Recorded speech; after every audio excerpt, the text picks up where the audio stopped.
Hi guys, and welcome to Quiet History Vault. Tonight we step backward into the early morning air of the 1720s in Boston, a place where the cold feels sharper than you expect and every sound seems closer than it should. You're not watching history from a distance anymore. You're standing in it, breathing it in, surrounded by wooden buildings, muddy lanes, and a harbour that never truly sleeps. Is this city that looks familiar at first glance, but the longer you stay, the more it begins to feel like it is quietly testing you. And honestly, you probably would not survive a full year here without missing something as simple as clean socks or steady silence. So before you get comfortable, take a moment to like the video and subscribe, but only if you genuinely enjoy what I do here. Tell me where you are watching from and what time it is for you right now, because it always feels strange to imagine how far these nights travel. Now, dim the lights. You wake as if you have always been here, as though Boston has simply decided that you belong in its early morning fog. The sky is still pale, not yet fully awake, and the air carries a damp cold that slips through any modern sense of comfort you might still be clinging to. You stand on uneven ground that shifts slightly under your steps, and the first thing you notice is sound. Not one sound in particular, but layers of them. A distant bell ringing somewhere deeper in the town, a cartwheel creaking along rough wood, and the low murmur of people already moving as if rest is something optional rather than necessary. This city in the 1720s is already alive even before the sun fully rises. That is a mainstream historical fact scholars often highlight about early colonial settlements in New England, how tightly daily life was structured around early labour and community signals rather than personal choice. Time is not something you own here. It is something that is announced to you. You begin walking, and your feet meet a street that cannot decide what it wants to be. It is partly mud, partly worn stone, partly exposed earth that shifts under pressure. Houses lean slightly inward as if they are listening to each other across narrow gaps. Wood dominates everything. Walls, walkways, fences, even the raised paths meant to keep you above the worst of the mud. But the wood is weathered, darkened by years of rain and smoke. A quirky detail you would not expect is that some residents sprinkle crushed shells or ash on their doorsteps to keep the mud from being tracked inside a small trick that feels almost modern in its problem solving. Yet even that does not fully contain the mess of the streets. You pass a corner where a church bell rings, again clearer now, cutting through the morning, like a reminder that life here is organised not by clocks in pockets but by public sound. Religion is not just personal belief in this world, it is structure, it is rhythm, it is law, woven into daily expectation.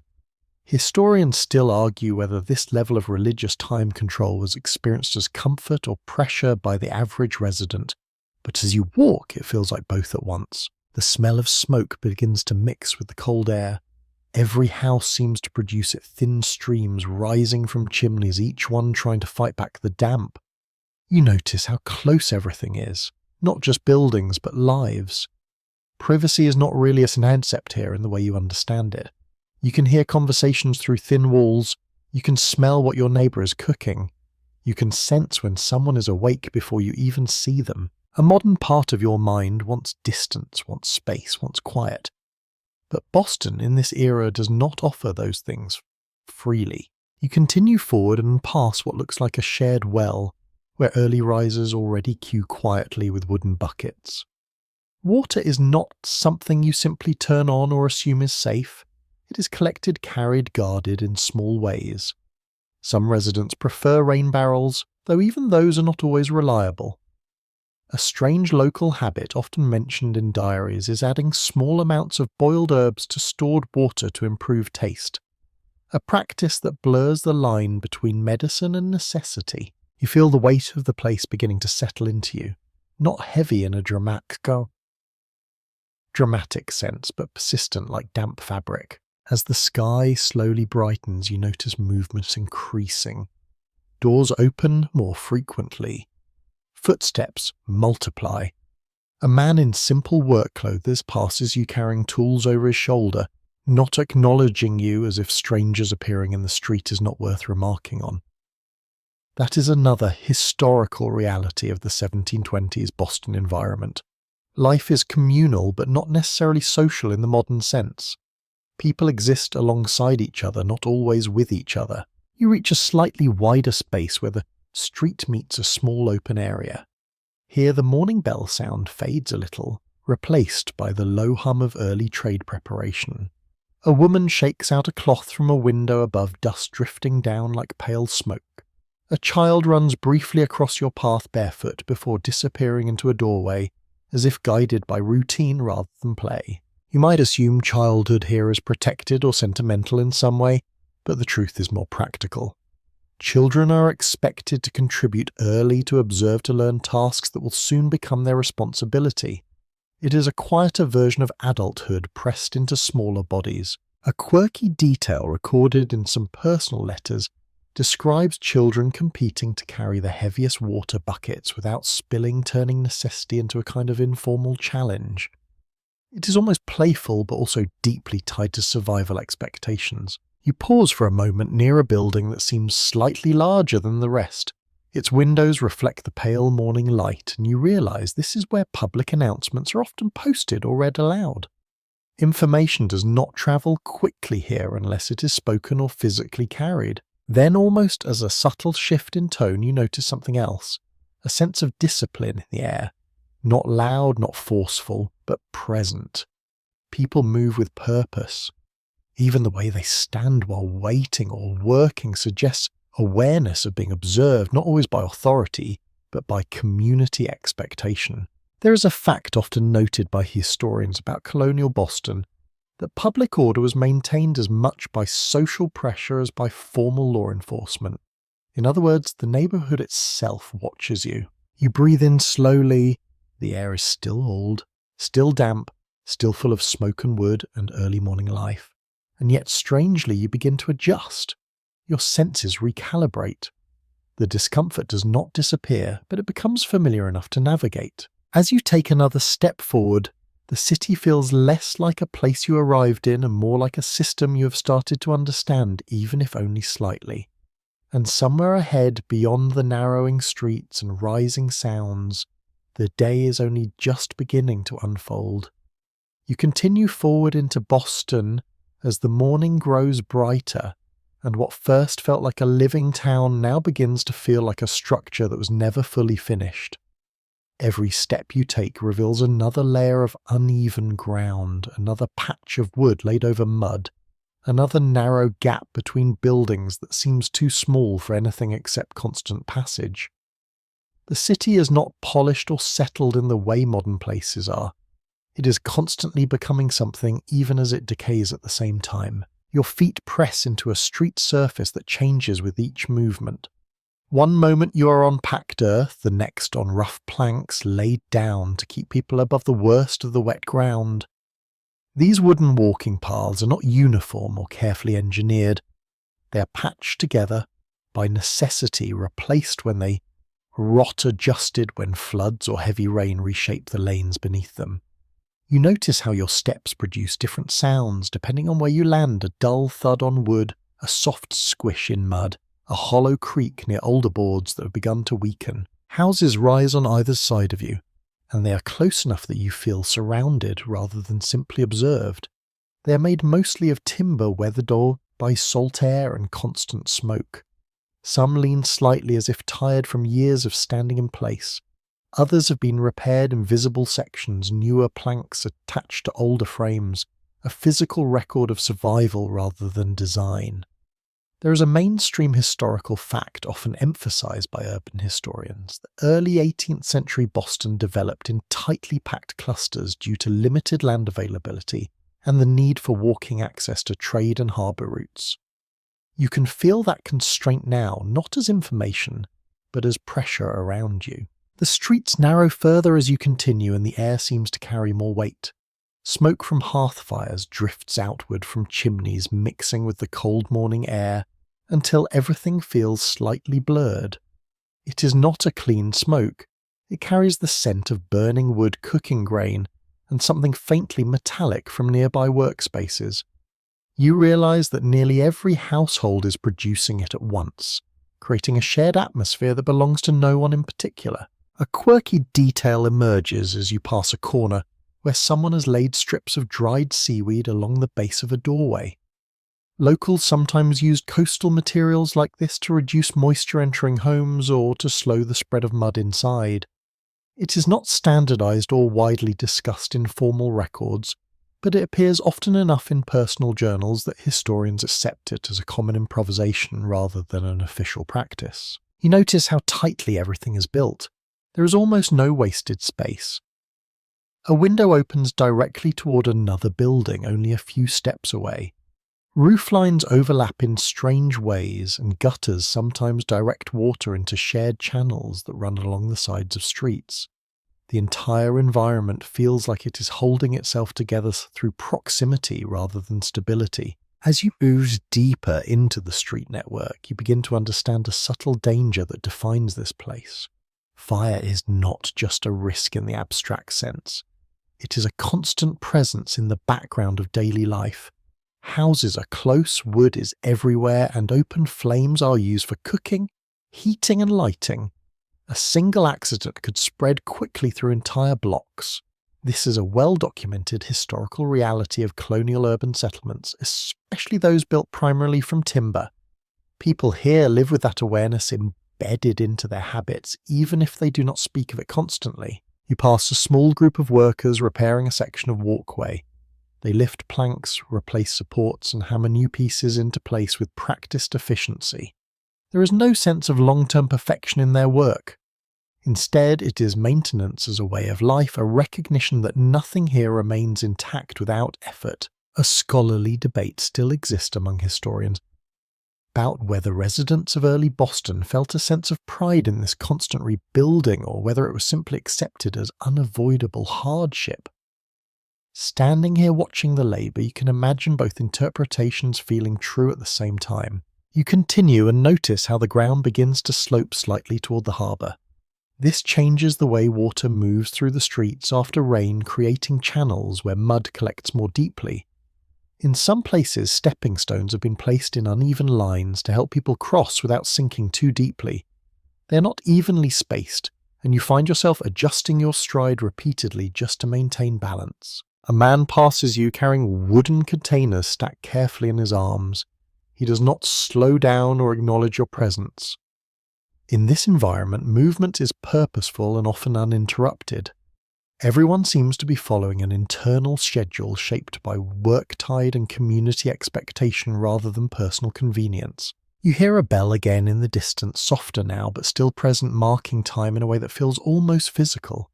It reminds you that this city does not rely on individual clocks as much as shared signals. Time is public here, not private. As you walk, you begin to notice small variations in the buildings.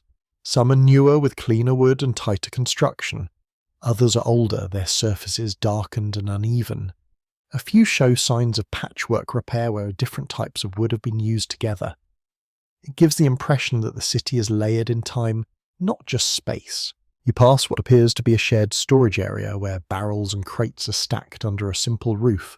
The smell here is stronger, a mixture of salted goods grain and damp wood. This is part of the infrastructure that keeps the settlement functioning, a reminder that trade and preservation are as important as construction. A quirky but widely noticed detail in personal accounts is that some residents marked their stored goods with carved symbols instead of written labels, especially when literacy levels varied, or when goods needed to be identified quickly in dim light. It creates a visual language of practicality rather than formality. You begin to understand how deeply interconnected everything is. The streets, the houses, the labour, the trade routes, the harbour beyond your view, all of it forms a single system that depends on constant movement and constant adjustment. There is also a sensory fatigue that begins to settle in. The uneven ground demands attention. The narrow spaces require awareness of others at all times. Even the air feels active, carrying samuk moisture and sound in layers that never fully separate. You pause briefly near a wider intersection where several paths meet. From here you can see how the town stretches in irregular patterns, expanding outward in ways that seem guided more by necessity than design. There is no perfect symmetry, no planned order in the modern sense. Instead, there is adaptation. You think again about the mainstream historical fact that early colonial cities in New England often expanded organically around trade access points and religious centres rather than through centralised urban planning. That idea now feels less like an academic note, and more like something you can physically experience under your feet. As you prepare to continue, you notice how the city seems to breathe in its own way. Planks shift under the weight, smoke rises and disperses, doors open and close in steady rhythm. Everything is movement even when it appears still. And ahead of you, the streets continue to narrow, leading you deeper into the dense fabric of Boston, where wood, mud and human persistence define every step forward. The sound of the bell reaches you again, and this time it feels closer, almost as if the city is speaking directly to your steps. You realize quickly that in 1720s Boston time is not something that quietly passes in the background. It is announced, shaped and imposed upon every person who hears it. You do not check the hour, you respond to it. You follow the rhythm without meaning to. The bell marks a moment that tells people where to be, when to work, when to pause, when to gather. There is a mainstream historical fact that early New England towns often relied on church bells and public calls rather than personal timekeeping devices. And as you walk deeper into the streets, that fact stops feeling abstract. It becomes physical, like another layer of air pressing around you. The streets are busier now, not chaotic, but steadily filled. People move with intention, their paths shaped by habit and obligation. You notice how few people appear idle. Even standing still feels temporary, like a brief pause between tasks rather than a state of rest. The bell does not simply mark time, it organises behaviour. You pass a church building that rises slightly above the surrounding structures. Its presence is not decorative. It is dominant in a quiet way, its form simple but firm. People gather nearby without needing to be told. There is no visible urgency, but there is no question either. You feel the pull of collective rhythm, as if the entire street has agreed on something without speaking. A quirky detail appears as you watch a man adjust a small hand-carved wooden device used to track portions of the day. Not everyone owns such an object, and many rely entirely on public signals, but some households keep simple time markers made from shadows or candle lengths. It is not precise in the modern sense, but it is enough for a world where exact minutes are less important than shared moments. You begin to understand that time here is social rather than individual. It belongs to the community. When the bell rings, it is not informing you, it is reminding you. As you continue walking, you notice how the sound of footsteps changes. Earlier it was scattered and uneven. Now it forms a more consistent rhythm, as if people are unconsciously synchronizing their movement with the bell. Even conversations seem quieter, more measured, as if the sound itself encourages restraint. There is a scholarly debate that historians still argue whether this level of auditory control created comfort through structure or tension through constant expectation. Standing here, you can sense both possibilities. The order is reassuring, but it is also inescapable. You pass a group of people who briefly pause as another bell tone follows the first. This one is different in pitch, suggesting a different purpose. It may signal a civic reminder or a call tied to a specific district. In this world, sound is a system of communication layered across the town. You realise you are learning its language without being taught. The air carries a mix of cold and smoke, and you notice how the light has shifted slightly. Morning is no longer fragile. It is established. Shadows are shorter, sharper, and more defined against wooden walls. The city feels more awake, but not more relaxed. You walk past a narrow passage where a woman stands near a doorway speaking softly to someone inside. Her words are not directed at you yet. The tone suggests awareness of time passing. She glances upward briefly as if listening for the next bell. It reminds you that even private moments are framed by public rhythm. A mainstream historical fact often noted in studies of colonial life is that religious institutions played a central role in organising daily schedule not only for worship but for labour and community coordination. That structure is visible everywhere you look. It is not enforced with force, it is enforced with repetition. You continue and notice how your own sense of time begins to adjust. Without checking anything, you start to anticipate the next bell. Your attention shifts in small ways, aligning with the environment. It is subtle, almost unnoticed, but it is happening. The streets open slightly into a wider area, and here the bell sound feels more diffuse. It spreads rather than strikes. You see people exchanging brief greetings, but even those interactions feel shaped by timing. No one lingers too long. Everything seems to have a place within the rhythm. A quirky detail emerges when you observe a group of children practicing timing exercises under the supervision of an adult. They step forward, pause, and move again in response to spoken cues that mimic the bell patterns. It is part education, part discipline, part preparation for a life where awareness of time is essential for survival. You start to notice that silence itself is structured. It is not empty. It is a gap between signals.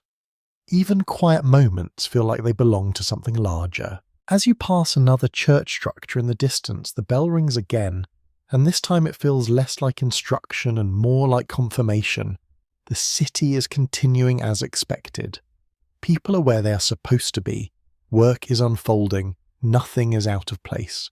There is a historical detail that often surprises modern readers. Many residents of early Boston did not own personal clocks yet.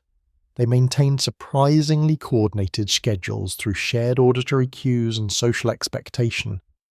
You feel that coordination happening around you not as precision but as agreement. A scholarly debate still argues whether such systems created stronger communal bonds or whether they limited individual freedom in ways that modern observers underestimate.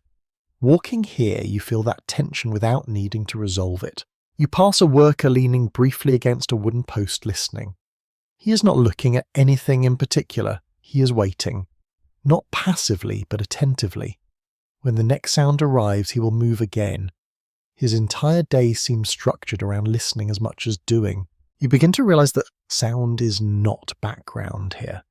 It is architecture. It builds the shape of movement, decision, and pause. The streets narrow again as you continue, and the bell fades slightly, replaced by the smaller sounds of daily labour. Tools striking wood, water being carried, fabric moving in doorways. Yet even these sounds feel like extensions of the larger rhythm. You feel a quiet shift in yourself as well. Your pace slows slightly, not because you're tired, but because the environment encourages it. Everything here resists urgency in favour of sequence. Another bell tone rises in the distance, softer this time, and you notice how people subtly adjust again. A few turn their heads. Others simply change direction without stopping. It is almost invisible, this collective responsiveness, but it is constant. You think again about how unusual this would feel to a modern visitor. Time today is personal, fragmented, stored in devices carried silently. Here it is shared, audible, unavoidable. As you continue deeper into the town, the bell fades behind you, but its structure remains. You still feel it shaping the street, shaping the people, shaping even your own sense of movement. And ahead, the city continues its steady unfolding, guided not by clocks you can hold, but by sounds you cannot ignore. The bell's echo finally softens behind you, but it does not truly disappear. It lingers in your awareness, like a rhythm your body has begun to memorize without permission. You realize something unsettling and fascinating at the same time. The city has started setting your tempo for you. Your steps fall into patterns that feel less chosen and more absorbed from the people around you. You turn into a slightly wider lane and the air changes immediately. The smell shifts from cold smoke and damp wood to something warmer, something edible. Breakfast is happening. Not in one place, but everywhere at once in fragments. Doors open just enough for steam to escape. Windows reveal brief glimpses of bowls, cups, and simple preparations that repeat across households with quiet similarity. You enter a moment of daily life that is both ordinary and revealing. Breakfast in 1720s Boston is not a display of abundance. It is a practice of efficiency. bread, porridge, salted food, sometimes a thin beverage that carries more warmth than flavour. A mainstream historical fact often noted by social historians is that early colonial diets were heavily shaped by their preservation needs and seasonal scarcity, which meant repetition was not a failure but a survival strategy. You watch a family gathered near a small table close to a window. No one speaks much, not because of discomfort, but because morning is treated as preparation rather than leisure. The fire in the hearth crackles softly, and the smoke drifts upward through a chimney that struggles slightly against the cold air outside. A quirky detail appears when you notice how some households reuse the same wooden bowls for multiple purposes across the day, shifting them from eating to storage to washing without strict separation. It is practical, almost invisible in its logic, but it reflects a world where objects are expected to work continuously rather than specialize. You continue walking, and the warmth of breakfast scenes fades behind you, replaced again by the outdoor cold. The streets are more active now, not louder but fuller. People are moving with purpose, carrying the remnants of morning into work. The city is transitioning from preparation to production. You pass a small workshop where a man is already shaping wood. His movements are steady, repetitive, and deeply familiar with the material. The sound of carving blends into the broader soundscape of the street. Nothing stands alone here. Everything contributes to the background rhythm of labour. You notice how buildings themselves seem to participate in this economy of use. Walls are patched, roofs are adjusted, doors are reinforced where hands touch them most often. Nothing remains untouched for long. Even structures are part of ongoing work. There is a scholarly debate still active among historians about whether this constant cycle of repair reflects scarcity or a cultural preference for adaptability. Standing here, you can feel both interpretations pressing against each other, without resolution. You pass a corner where a woman is pouring leftover liquid from a pot into a container outside. Waste is not hidden in the way modern environments often insist on. Instead, it is managed in visible, practical ways shaped by necessity rather than design. The air briefly carries a stronger scent, then moves on as if the street itself refuses to linger on any single moment. A second bell tone sounds in the distance, softer than before, and people respond in small adjustments. A shift in posture, a change in direction, a pause that lasts just long enough to acknowledge the sound before continuing. It is not dramatic, it is habitual. You notice a group of workers carrying goods wrapped in cloth and tied with rope. Their pace is steady, coordinated without spoken instruction. Movement here often depends on shared understanding rather than explicit direction. A quirky observation from period accounts describes how some traders identified goods not only by markings but by weight memory, recognizing items simply by how they felt when lifted. It sounds almost exaggerated, but it reflects a tactile relationship with labour that modern life rarely requires. You begin to see how the city organises itself through repetition. Sounds repeat, movements repeat, tasks repeat, yet nothing feels identical. Each repetition carries slight variation enough to keep the system alive rather than mechanical. You pass another narrow passage where sunlight briefly cuts across wooden walls, revealing textures you had not noticed before. Nail heads, uneven grain layers of repair. The city is not hiding its age. It is displaying it without ceremony. A mainstream historical fact in urban studies is that early 18th century settlements often evolved through incremental additions rather than planned reconstruction, which explains the uneven visual rhythm you're surrounded by. It is not disorder, it is accumulation. You feel your awareness sharpening and softening at the same time. Sharpening because everything demands attention.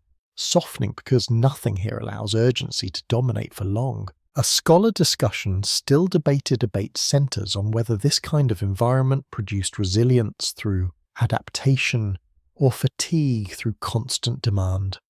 As you move through it, both seem plausible without cancelling each other out. You pass a small cluster of people exchanging goods at a doorway. The exchange is brief, almost understated. No elaborate negotiation is visible. Trust appears to operate at a local scale built from familiarity and repeated interaction rather than formal oversight. A quirky detail emerges when you notice small carved marks on the edge of a doorframe likely used to measure goods or track transactions informally over time. It is not official record keeping, it is memory embedded in wood. You continue forward and the street begins to narrow again. The warmth of the morning breakfast scenes is now fully behind you, replaced by the steady return of labour and movement. The city is fully awake and expects participation. There is no pause button here. Only transitions. You realise that even your presence feels increasingly integrated into the rhythm around you, as if walking through Boston in this moment is not observation, but participation in something already in motion long before you arrived. And ahead the day continues unfolding in layers of work, sound and repetition that never fully settle into silence. You move deeper into the streets and the warmth of breakfast life fades, completely replaced again by the cold, persistent atmosphere of early labour. The city feels slightly sharper now, as if it has fully woken and no longer tolerates hesitation. Every doorway seems to open into motion. Every alley seems to carry someone already in the middle of a task. The ground beneath you changes again, shifting from uneven wooden planks back to packed earth softened by moisture. You feel each step more clearly now, not just the texture but the instability of it. The city does not offer you certainty underfoot, it only offers adaptation. A mainstream historical fact often emphasized by urban historians is that colonial port cities like Boston relied heavily on mixed surfaces for movement, combining timber walkways and dirt roads due to limited infrastructure funding and constant environmental wear. That reality surrounds you now, not as explanation, but as experience. You pass a group of workers lifting barrels near a side entrance. The barrels are heavy, their contents unknown, but clearly important. They move with practiced coordination, not speaking much, only adjusting grip and pace through brief glances. There is no wasted motion. Efficiency here is not a goal, it is necessity. A quirky detail appears as you notice that some barrels are marked not with written labels, but with carved symbols or simple cuts into the wood. These marks are practical identifiers, especially useful in low light or when literacy levels vary. It is a system of recognition built from touch and memory rather than ink. You continue forward and the smell of the city begins to shift again. The earlier scent of breakfast and smoke has been replaced by something more complex. Tar salt wet wood and the faint metallic hint of iron. You are moving closer to the working edge of the settlement where trade and repair overlap constantly. A second bell tone is faint in the distance, but it no longer feels dominant. It is part of the background now, woven into the texture of activity rather than directing it. You notice that people respond less dramatically to it than before. The rhythm has been absorbed. There is a scholarly debate still active among historians about whether colonial port communities experienced time as increasingly fragmented due to trade demands or whether they maintained strong communal synchronization through shared labour cycles. As you observe the flow of movement around you, both interpretations feel partially visible. You pass a narrow workshop where a craftsman is repairing rope. His hands move with a steady rhythm, pulling fibres apart, tightening them, testing out on strength with small, controlled tension. The sound is soft but constant, a quiet thread of labour woven into the street's larger noise. A quirky observation from period accounts describes how rope makers could identify material quality simply by smell and texture, distinguishing usable fibres from weakened ones without formal measurement. It reflects a world where skill is deeply sensory, not abstract. You notice children, again this time moving with small bundles of materials. They are not playing in the modern sense of the word. Their movements are purposeful, guided by instruction or imitation. Childhood here is not separated from work, it is blended into it. A mainstream historical fact, often cited in social studies of the period, is that apprenticeship systems began at relatively young ages in many trades, embedding labour into daily life long before adulthood. That structure is visible in how naturally the younger figures in the street carry responsibility. You walk past a narrow gap between buildings where light briefly pours in, revealing dust particles drifting through the air like suspended time. For a moment, the city feels almost still, even though everything is moving.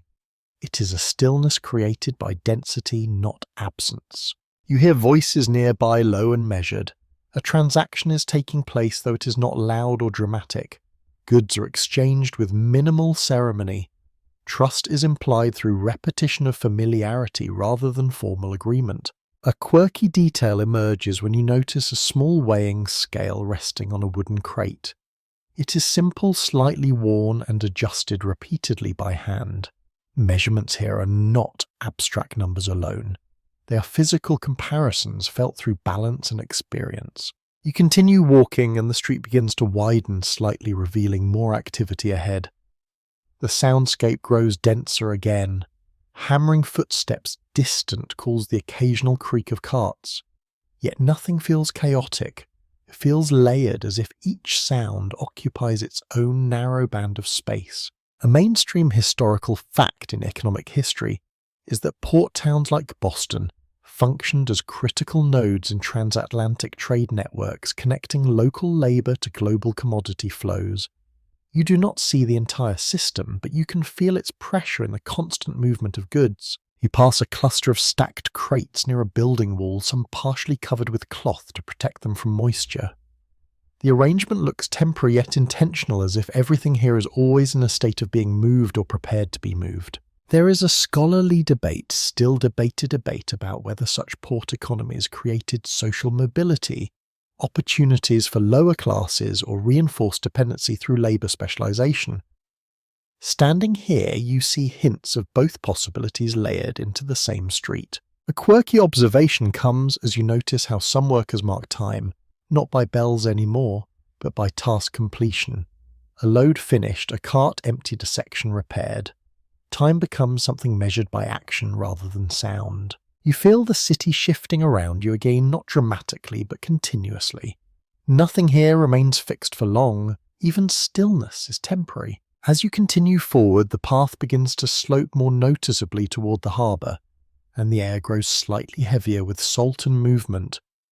You are approaching the place where the city opens outward, where land meets trade, and where Boston's daily life connects to something much larger than its narrow streets. And ahead, the sounds of water and distant ships begin to enter the edges of your awareness. The slope toward the harbour becomes more noticeable now, and with every step you take, the city seems to loosen its grip on narrow streets and open itself towards something wider, louder, and far less contained. The air changes first. It carries less of the enclosed smoke you have grown used to, and more of a raw, wet saltiness that clings to your breath the moment you inhale. You are approaching the working edge of 1720s Boston, where land is no longer just a place to live, but a threshold between survival and the wider world. A mainstream historical fact often highlighted in maritime history is that Boston's economy depended heavily on Atlantic trade routes linking the colony to Europe, the Caribbean, and other coastal settlements. That reality is no longer distant here. It is in the air, in the sounds, and in the constant motion ahead. The street widens as if the city is finally allowing itself to breathe. Buildings are less tightly packed, though, still close enough to feel crowded by the modern standards. The ground becomes more uneven again, mixing packed dirt with scattered stones and worn wooden reinforcements that struggle against the damp soil. You begin to hear it before you fully see it. The harbour, not as a single sound, but as a layered presence. Water shifting against wood, rope creaking under tension, distant calls carried across open air, and underneath it all, the slow, rhythmic movement of ships that never fully stop adjusting themselves against tide and wind. A quirky detail often mentioned in sailors' accounts is that experienced dock workers could identify approaching ships simply by the rhythm of their sails and the way their hulls cut through water long before they were visible. Standing here, you start to understand how sound can become recognition. You step into a broader open space, and suddenly Boston feels less like a cluster of streets and more like a system, connected to a living horizon. The harbour stretches out in muted grey tones, blending water and sky in a way that makes distance feel uncertain. Ships of varying sizes rest or move slowly, their masts rising like a forest made of wooden rope. People move differently here. The pace is not slower but more directional. Everyone seems oriented toward cargo, toward arrival, toward departure. You notice that conversations are shorter gestures, more precise. Time feels even more compressed at the waterfront, as if everything must align with tides rather than hours. There is a scholarly debate still argued among historians about whether port communities developed a stronger sense of global awareness earlier than inland settlements, or whether most residents still experienced the world primarily through local labour, despite international trade connections. Watching this flow of movement, both interpretations seem to exist side by side. You pass stacked barrels and crates arranged in uneven towers near the docks. Some are covered with tarred cloth to protect them from moisture. The smell here is intense, a mixture of saltwood, resin, fish, and something faintly sweet from distant cargoes you cannot yet identify. A small group of workers are rolling barrels along wooden planks that creak under their weight. Their coordination is practice but not formal. It is learned through repetition rather than instruction. You notice how their movements avoid unnecessary steps, as if efficiency has been absorbed into muscle memory. A quirky detail from maritime records describes how dock workers sometimes judged cargo quality by tapping barrels and listening for subtle differences in resonance. It sounds almost like a kind of musical skill, but here it is simply part of labour. You continue forward and reach a point where the harbour opens fully in front of you. The water is not calm, but it is steady in its motion, shaped by wind and tide rather than human intention. Ships rock gently anchored in place or preparing to depart.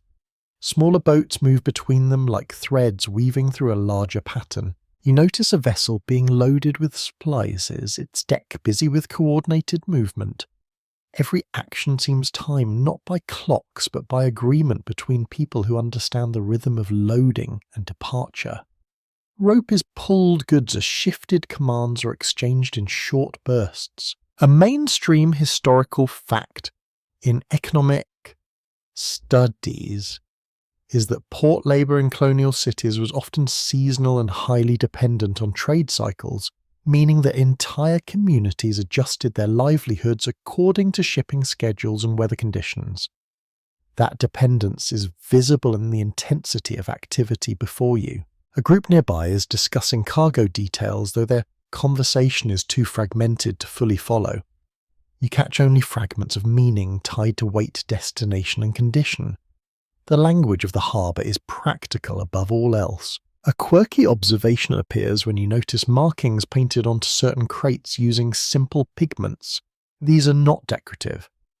They are functional identifiers tied to destination and handling instructions. In a world without standardized labeling systems, visibility becomes language. You stand for a moment and watch a ship slowly turn with the tide, its ropes tightening as it adjusts position. The movement is gradual but powerful, as if the water itself is negotiating with wood and sail. There is a scholarly still debated debate about whether colonial harbour cities should be understood primarily as economic engines, or as cultural intersections where global influences quietly reshaped local identity. From where you stand, it feels like both interpretations are happening in the same breath. You notice how even stance here is different. It is not empty. It is filled with waiting for loading to finish, waiting for tides to shift, waiting for departure or arrival. A nearby worker pauses, briefly wiping his hands on rough fabric before continuing. His attention is divided between task and environment, constantly adjusting. The harbour demands awareness in multiple directions at once. You feel the scale of the city shift in your mind. Earlier streets felt enclosed, almost inward-looking. Here everything points outward. The harbour does not end at the horizon. It extends beyond it into networks you cannot see but can infer. A final detail catches your attention as a bell tone echoes faintly from somewhere behind the town. It feels distant now, almost disconnected from this space. The harbour follows its own rhythm, one shaped more by tide than by sound. As you begin to move along the edge of the docks, the water continues its slow conversation with wood and rope, and Boston reveals itself not just as a town of streets and houses, but as a place constantly reaching outward into something much larger. You remain near the edge of the harbour, but the longer you stand here, the more you realise something subtle is happening. The waterfront is not just a place of arrival and departure, it is a filter. Everything that enters Boston passes through this edge, and everything that leaves carries a piece of it away. The city feels different here, less enclosed, more exposed, as if it is constantly negotiating with the wider Atlantic world. The wind picks up slightly, carrying salt spray that clings to your skin and clothing. It is colder than the air deeper in the streets, sharper, in a way that makes you more aware of your own presence. You hear the constant shifting of ropes and wooden hulls, a sound that never fully stops, even when nothing appears to be moving. A mainstream historical fact often emphasized in maritime studies is that colonial ports like Boston functioned as critical redistribution points in Atlantic trade systems, moving goods between Europe, Africa, and the Caribbean. That system is not abstract here. It is physically present in every crate, every ship, every person moving with purpose along the docks. You begin walking along the waterfront edge where the ground is uneven and constantly damp. Wooden planks extend over sections of mud, but they are worn and darkened by use. The harbour feels less like a single place and more like a layered workspace, constantly reshaped by tide labour and weather. Workers move in coordinated groups, unloading barrels, stacking crates, securing ropes. Their actions are efficient but not rushed. Everything here seems calibrated to the rhythm of ships, rather than the rhythm of bells. You notice how instructions are short, often reduced to gestures or brief phrases lost in the wind. A quirky detail often mentioned in sailor accounts is that experienced dockhands could identify the origin of goods simply by smell. Rum from the Caribbean, salted fish from colder waters, tarred rope from ship maintenance, each carrying a distinct scent that became part of their working vocabulary. You pass a small cluster of barrels marked with simple painted symbols. These marks are not standardized in a modern sense. They function as practical codes understood by those who handle them daily. A system of shared recognition replaces formal labeling. There is a scholarly debate still argued among historians about whether port labour communities and colonial cities developed early forms of informal globalisation awareness, or whether most workers remained narrowly focused on immediate tasks without broader understanding of trade networks. Standing here, you can sense both realities coexisting. The system is global, but the experience is local. You notice a ship preparing to depart. Its sails are partially raised and crew members move across the deck with practiced coordination. Every action seems timed to wind tide and instruction. The ship does not simply leave, it is released. A group nearby is discussing cargo in low voices. You catch fragments of conversation tied to weight condition and destination. The language is functional, stripped of excess meaning. Communication here is about accuracy, not expression. A quirky observation from period logs describes how dock workers sometimes judge the stability of a ship by listening to the creak of its hull at low tide. It was not formal knowledge, but it was widely trusted among experienced labourers. You continue along the edge of the harbour, and the scale of activity begins to feel overwhelming in a quiet way. Nothing is chaotic yet, everything is in motion. The constant exchange of goods, people and instructions creates a sense that the harbour never truly pauses. You pass stacks of timber and rope coiled in thick loops. The materials are everywhere, forming the hidden infrastructure of maritime life. Even the air seems shaped by them, carrying faint resin and salt mixed together.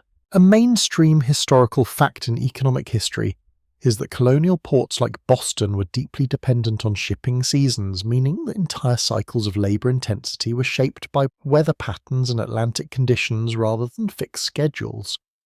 That dependency is visible in the urgency of preparation around you. You notice how workers adjust their pace subtly when clouds shift overhead. Weather is not just background, it is a scheduling force. A nearby exchange catches your attention. Two men are coordinating the movement of a heavy crate. There is no visible argument, only adjustment, as if disagreement is resolved through action rather than words. The crate moves only when both sides align in understanding. A quirky detail appears when you notice small chalk marks on the wooden dock, likely used to indicate loading positions or previous cargo placement. These marks are temporary, constantly overwritten, yet they form a hidden map of activity. There is a scholarly debate about whether harbour cities like Boston created early forms of shared labour intelligence through repeated coordination, or whether such coordination was simply repetitive habit without deeper collective structure. Watching these movements, you can feel the tension between those interpretations without needing to resolve it. You pause for a moment near the edge of the water. The tide is shifting slightly, pulling against anchored ropes. The ships respond with slow, deliberate movement, as if breathing with the water itself. A group of sailors calls out to one another from different parts of a vessel. Their voices are carried by wind breaking apart before fully reaching you. Communication here is fragmented by environment yet still effective. You begin to realize that the harbour is not just a workplace, it is a negotiation between human effort and natural force. Every movement requires cooperation with water, wind, and weight. A final detail draws your attention. A smaller boat moves between larger ships, its crew navigating tight spaces with practiced ease. It feels almost delicate compared to the massive vessel surrounding it, yet it is essential to the flow of activity. As you continue walking along the waterfront, Boston feels increasingly like a city that exists because of its connection to this edge. Without the harbour, the streets would lose their purpose, or without the streets, the harbour would lose its structure. And ahead, the water continues to shift, carrying goods labour, and the constant motion of a world far larger than the one you first stepped into. You linger near the harbour longer than you realise, and it begins to feel less like a destination and more like a system that quietly pulls everything toward it. Even when you turn slightly back toward the town, the sound of water and rope follows you as if the city itself refuses to let the shoreline become a boundary between worlds. The air here is different again. It is heavier, with tar salt and something faintly sweet that drifts from the distant cargo. You notice how your senses are being trained without your consent. Smells become identifiers, sounds become signals, movement becomes expectation. A mainstream historical fact often highlighted by economic historians is that colonial ports like Boston depended not only on legal trade but also on complex, informal exchange systems that operated alongside official commerce. That reality becomes visible here in the small, unguarded interactions happening between workers, sailors, and traders who seem to understand one another without needing formal introduction. You walk past a cluster of men gathered near a stack of crates partially covered in damp cloth. Their conversation is low and efficient. There is no performance in their speech, only information being exchanged in fragments. You notice how often they point rather than explain, how often they adjust rather than argue. A quirky detail appears when you observe how some dock workers use knots as memory markers, tying small variations into rope ends to remember cargo status or sequence of handling. It is not written down anywhere yet, it is understood by those who need it, a tactile language embedded in labour itself. You continue along the edge of the harbour, and the movement of the city begins to feel layered. Above you, the town operates with its bell-driven rhythm. Here, the harbour operates on tide, wind, and workload. Two systems overlapping without fully merging. There is a scholarly debate still argued among historians about whether port communities in the early 18th century functioned as early forms of globalised working environments, or whether most labourers remained narrowly focused on immediate survival tasks without awareness of broader trade networks. Watching this space, both interpretations feel partially true at the same time. You pass a ship where sailors are adjusting sails that catch the wind in slow, deliberate shifts. The fabric moves like a living surface responding to unseen pressure. Each adjustment changes the vessel's posture against the water. Nothing here is static. Even rest is temporary alignment. A group nearby is unloading fish stored in salted barrels. The smell is strong and immediate, filling the air around them. You notice how quickly they work, not because they are rushed, but because delay would risk spoilage or disruption in the chain of exchange. A quirky observation from period accounts describes how experienced sailors could predict weather changes by listening to the tone of rope tension against masts. They treated the ship almost like a musical instrument, reading its condition through sound rather than instruments. You pause briefly as a cart rolls past you carrying stacked goods. The wheels creak heavily against wooden planks and the driver keeps his gaze fixed forward, focused entirely on maintaining balance over uneven ground. The cart does not slow for anything that is not in its path. You begin to notice how hierarchy appears in subtle ways here. Not through formal titles in every moment, but through proximity to goods ships and decision-making. Those closest to cargo movement hold the most immediate influence over daily flow. A mainstream historical fact in maritime labour studies is that dock work in colonial ports was often organised through informal hiring systems where workers gathered in open spaces hoping to be selected for tasks as ships arrived. That uncertainty shapes the energy of the place even when no explicit selection is happening in front of you. You pass a group of workers resting briefly in the shadow of stacked crates. Their pause feels carefully timed, not indulgent. Rest here is something earned in intervals, not something fully separated from labour. A chalk marking on a wooden surface catches your eye again. This one is more complex, a series of intersecting lines and symbols that likely indicate cargo status or loading priority. It is temporary information constantly rewritten as conditions change. There is a scholarly debate about whether such informal marking systems in port cities represent early forms of collective organisation or whether they should be understood simply as improvised responses to chaotic working conditions. The answer is not visible in theory here. It is embedded in repetition. You continue walking and the harbour begins to feel less like a place you're observing and more like a process you're moving through. Nothing stands still long enough to become permanent in your perception. A smaller vessel pulls away from the dock, slowly separating from land. The rope releases with a controlled tension and the ship begins to drift outward, guided by wind and current. People on the dock barely pause to watch.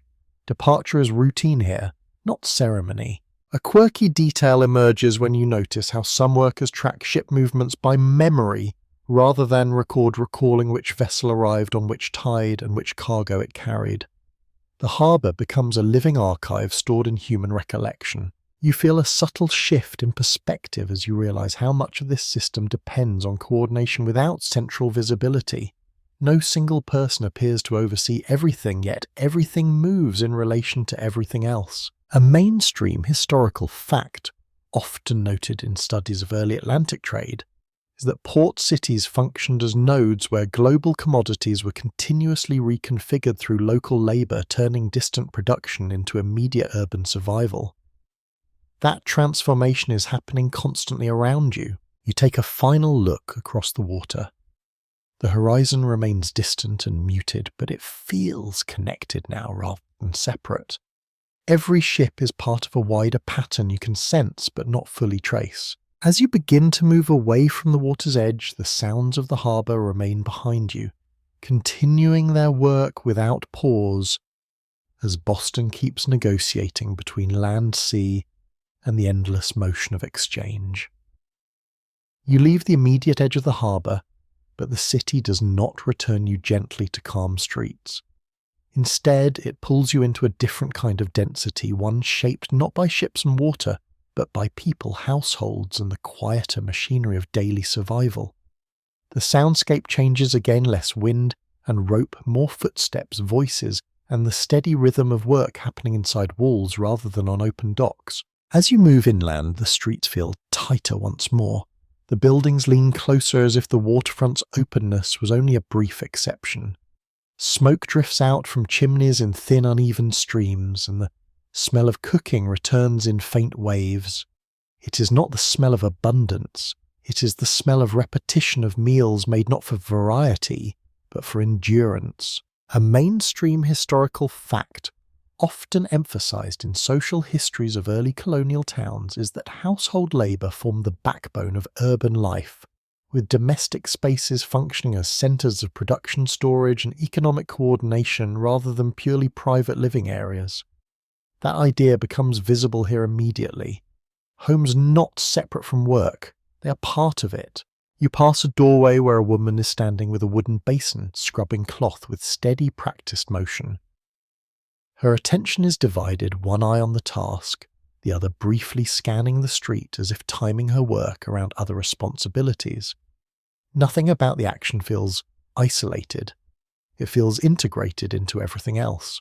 A quirky detail appears when you notice that some households hang bundles of herbs near door frames not only for scent but for practical use in cooking and basic remedies. The line between medicine and daily seasoning is thin here, and knowledge is often passed through practice rather than instruction. You continue walking and the rhythm of Liaho begins to feel less public than at the harbour, but no less constant. It is simply relocated indoors into windows, doorways and narrow side spaces where work is partially hidden but never absent.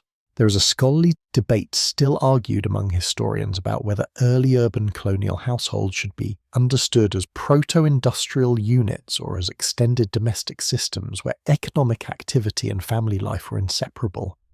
Standing here, the distinction feels less important than the continuity of effort itself. You pass a small workshop attached directly to a residence. Inside, a man is repairing tools, his movements slow and precise. Metal and wood are laid out in careful arrangement, each piece positioned for repeated use. The sound of tapping and scraping blends into the street without fully dominating it. Children move through the space nearby, carrying small items between doorways. They are not idle, but neither are they formally structured in a single task. Their movement is flexible, responsive to immediate needs. You notice how naturally they adjust to instruction without interruption to their pace. A mainstream historical fact in educational history is that formal schooling, where available, was often intermittent in early colonial cities with literacy and practical skills, frequently taught through household participation and apprenticeship rather than structured classroom systems. That reality is visible in how learning seems embedded in action. You pass a narrow lane where laundry is stretched across ropes between buildings. Fabric shifts slightly in the air, catching faint light as clouds pass overhead. The street briefly feels softer here, less heavy, as if the presence of fabric and water lightens the density of wood and stone. A quirky observation from period accounts describes how some households reused nearly every container for multiple purposes across the week, shifting between storage, cooking and transport with minimal separation. It is an economy of constant reuse rather than specialization. You continue forward and the sound of the harbour becomes distant, replaced by a quieter but more intricate layering of domestic activity. Doors open and close in irregular rhythm. Voices pass through walls. Tools strike surfaces in steady intervals. A group of neighbours appears briefly in conversation near a shared threshold. The exchange is short, focused on immediate concerns. There is no lingering. Communication here is functional, shaped by time constraints rather than social performance. There is a scholarly debate about whether this level of domestic integration in early urban life created stronger community interdependence or whether it limited privacy in ways that shaped social tension beneath the surface. You can sense both possibilities in the way spaces overlap. You notice how closely homes are tied together physically. Walls are thin. Windows face each other at short distances. A sound made in one house is easily heard in another. Privacy exists, but it is porous. A mainstream historical fact often highlighted in urban development studies is that early colonial towns expanded through incremental building rather than large planned layouts, resulting in dense clusters where residential and productive spaces naturally intertwined. That structure surrounds you completely now. A quirky detail appears when you notice small markings carved into wooden door frames, likely used to track height repairs or even household records over time. The house itself becomes a kind of informal archive. You move further into the interior streets and the pace of movement shifts again. It is not slower but more segmented. People pause at thresholds, adjust tasks, then continue. Life is organised through small transitions rather than long uninterrupted flows. You begin to feel how deeply interconnected everything is. A repaired tool affects work. A shared container affects storage. A neighbour's timing affects another household's rhythm. Nothing functions in isolation. As you walk, the city feels less like separate districts and more like overlapping layers of effort. Harbour Street, Home Workshop, all feeding into each other in a continuous loop of necessity. And ahead, the narrower lanes continue drawing you deeper into the everyday structure of 1720s Boston, where life is built not from moments of rest, but from the steady accumulation of tasks that never fully end. You move further away from the harbour influence now, and the city begins to feel even more inward, as if Boston is folding back onto itself. The wide connection to the sea still exists in the background, but here it is quieter, reduced to memory, carried on the air rather than something you can directly see. The streets tighten again and the sense of enclosure returns with the familiar pressure. The ground beneath you shifts constantly uneven in a way that forces attention into every step. Mud collects in shallow depressions while wooden patches interrupt the earth in irregular intervals. You notice how walking here is never automatic. It always requires small corrections, constant awareness, a subtle negotiation between body and environment. A mainstream historical fact often noted in social history studies is that early colonial towns in New England relied heavily on apprenticeship systems where young people learned trades through direct participation in daily labour rather than formal classroom education. That structure is visible everywhere you look, now embedded in the movement of people across the street. You pass a small doorway where a man is instructing a younger worker in basic tool handling. The instruction is brief, practical, and immediately followed by repetition. There is no separation between teaching and doing.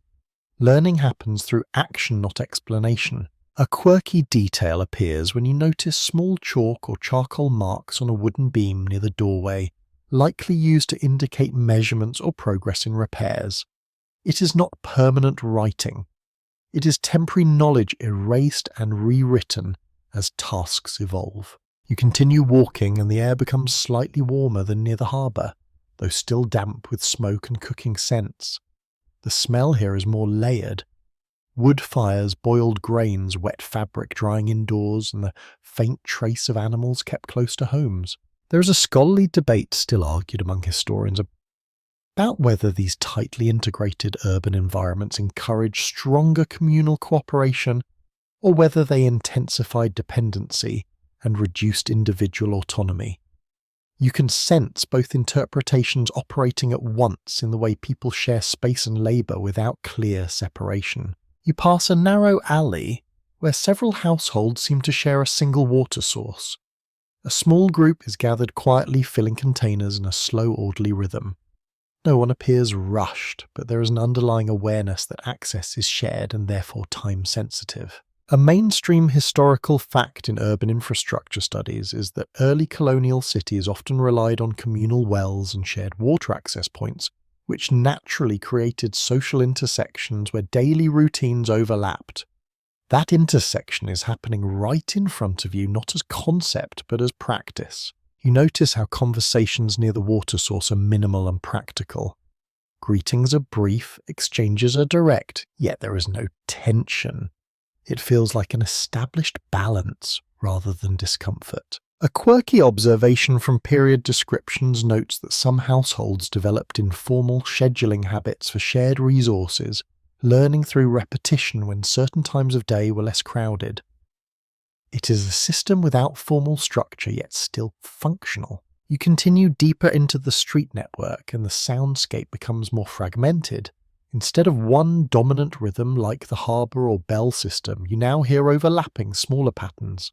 Hammering from inside a workshop, a child calling briefly a door-closing fabric, shifting on a line. Each sound feels localized, yet together they form a dense texture that defines the neighbourhood. You pass a small workshop where a craftsman is shaping leather. His hands move slowly with attention to texture and resistance. The material responds differently with each adjustment, and his focus remains fixed on subtle changes rather than large gestures. There is a scholarly debate about whether artisanal work in early colonial towns should be seen as independent craftsmanship or as embedded labour within household economies. Watching this, the distinction feels blurred beyond easy separation. You notice a group of children nearby carrying small bundles or assisting with simple tasks.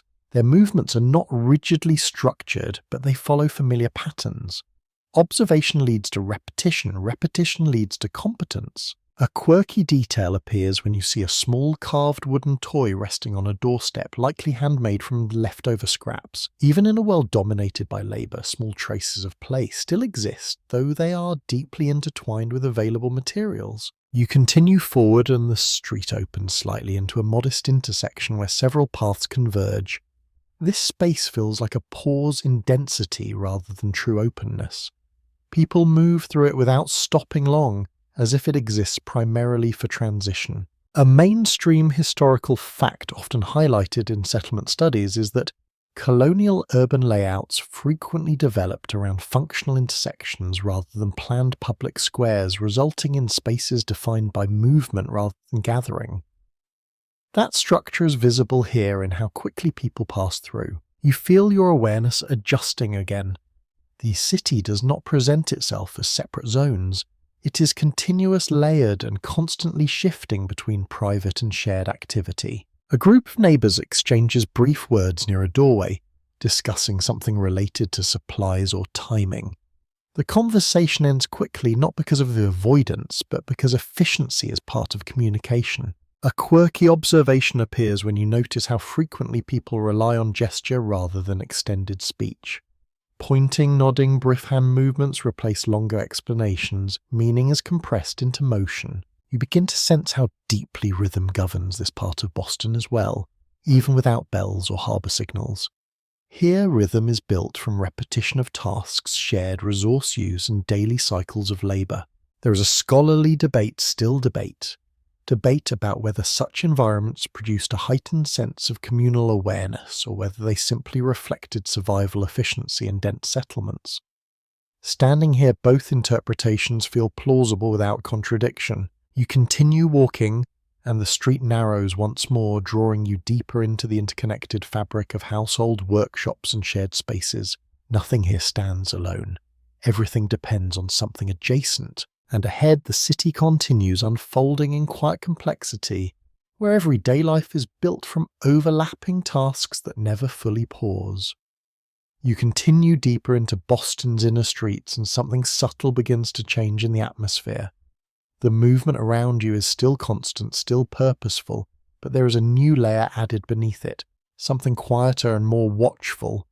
It is not immediately visible, but it is felt in how people carry themselves, how conversations lower slightly in volume, how pauses appear between actions as if waiting for invisible approval.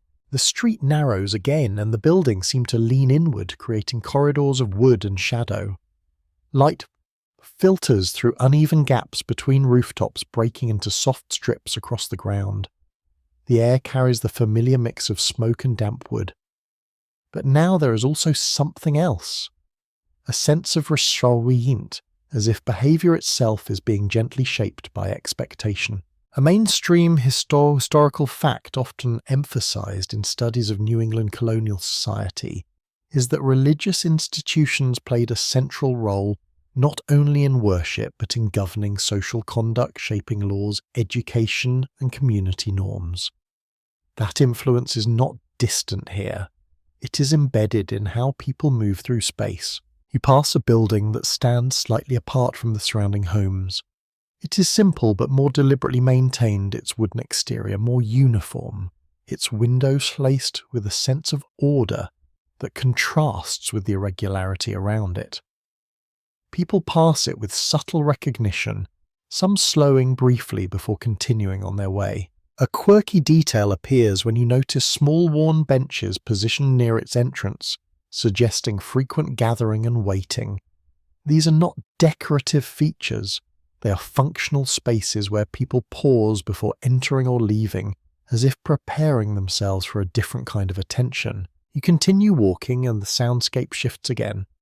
The earlier blend of labour and domestic noise is still present, but it is now punctuated by moments of stillness that feel intentional rather than accidental. Even laughter, when it appears, is brief and quickly contained. There is a scholarly debate still argued among historians about whether the strong moral frameworks of early colonial towns created social cohesion through, say, shared belief, or whether they enforced conformity that limited personal expression in subtle but pervasive ways. In this moment, both possibilities feel present in the same air. You pass a small group of people gathered outside a doorway speaking in low tones. Their conversation pauses briefly as someone exits the building and resumes only after a moment of acknowledgement. There is a rhythm to interaction here that includes both speech and silence. A mainstream historical fact often cited in cultural studies is that Puritan influence in early Boston extended beyond formal doctrine into everyday life, shaping expectations around behaviour, speech, and community accountability. That structure becomes visible in how carefully people regulate themselves in public space. You notice a child standing slightly apart from a group watching quietly rather than engaging. An adult nearby gives a brief glance, not harsh but observant. The child quickly returns to movement as if aware of being part of a larger pattern of expectations. A quirky observation from period accounts describes how even casual gatherings often followed unspoken codes of timing and restraint, with people leaving or arriving in ways that avoided drawing attention. Social behaviour here is not chaotic. It is subtly choreographed. You continue forward and the street opens slightly into a wider junction. Here, the presence of structured life becomes more noticeable. People pause a fraction longer before crossing paths. Greetings are measured, even posture seems adjusted, more upright and more deliberate. You begin to sense that this part of Boston operates with an added layer of internal awareness. It is not surveillance in a modern sense, but something more distributed. Community observation, shared expectation, and internalized rules all blending into one continuous influence. There is a scholarly debate, still a debate about whether such environments produce stronger communal discipline through shared moral frameworks, or whether they created hidden pressures that shaped behavior even in private spaces. You can feel both interpretations quietly coexisting in how people move. A small building nearby appears to function as a place for gathering or instruction. People enter and exit in a steady but controlled flow. No one lingers unnecessarily outside. Movement is purposeful even when unhurried. A quirky detail appears when you notice how individuals briefly adjust clothing or posture before entering, almost as if preparing themselves for a different mode of attention or expectation. It is a subtle ritual of transition between public and structured space. You continue walking and the streets begin to feel less like pathways and more like channels guiding behaviour. Every turn leads not just to a new place, but to a slightly different social atmosphere. A mainstream historical fact in social governance studies is that early colonial towns often relied heavily on community enforcement of norms, where reputation and shared observation played a significant role in maintaining order alongside formal law. That system is felt here in the quiet attentiveness of everyday life. You pass another narrow passage where voices are briefly audible from inside a nearby structure. The tone is calm, measured, and structured.